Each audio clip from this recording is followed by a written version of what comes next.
the role or the mission of the consortium is really to facilitate a process of communication and collaboration with as many of the stakeholders as are involved in the multi-dimensional components of the larger problem that we confront, namely the crisis that we anticipate in higher education at the global level, which is essentially a demographic crisis. And the problem is basically, we're probably seeing the problem before governments and official agencies, and maybe one of our tasks is to pool our resources, communicate, collaborate, share information, share the new technologies, keep abreast with every possibility that will ultimately evolve to promote and defend, if you like, accessible, affordable, higher education on a global basis. And we add to this one of the themes of our modern scholarship in the academy, and that is the human-centered approach. And the human-centered approach captures our concern that ultimately the wealth of nations reposes in human capital. And if you waste human capital by not educating them and so on, these are major deficits for any economic culture, and certainly globally. The scale of the projected deficits, if we don't react to it, could be quite catastrophic. So we've also added something in here, the notion that maybe the guideline that we could proffer is the notion of an emphasis on contextualized knowledge. Just to add to that, the context is one of the most important ways of understanding what a problem is.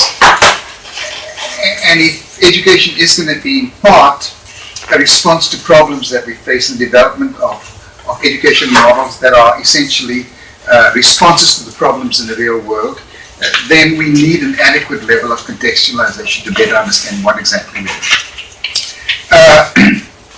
In addition, we see knowledge, as has been said earlier today, as having a transformational capacity.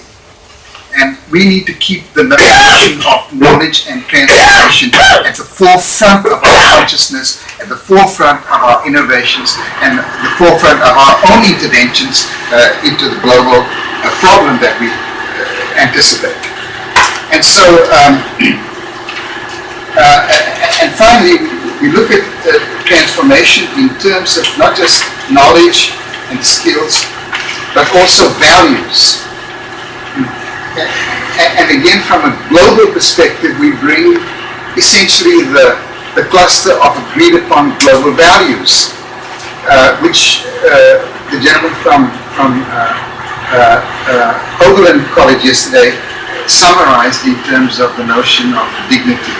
And if you get the next edition of Erudite, he's got a brilliant article on the dignitarian university. So, but dignity is the shorthand for the entire cluster of values that capture the comprehensive human rights framework, the comprehensive humanitarian framework, the comprehensive concern for sustainable development, and the morality of ecology, and of course the ethics of being. So those, it seems to us, must in some way, shape or form be configured into what every education process ultimately amounts to. And we stress again the full potentials of the human personality.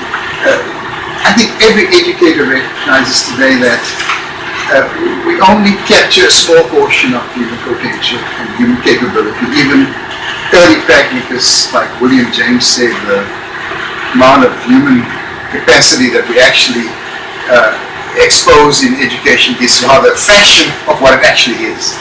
So obviously our message here then, I suppose, is that we like the mission to be an optimistic idea, a positive approach to what the problems are that confront us, and how we think these are manageable and solvable if we approach it with reason, rationality, and ingenuity. Thank you.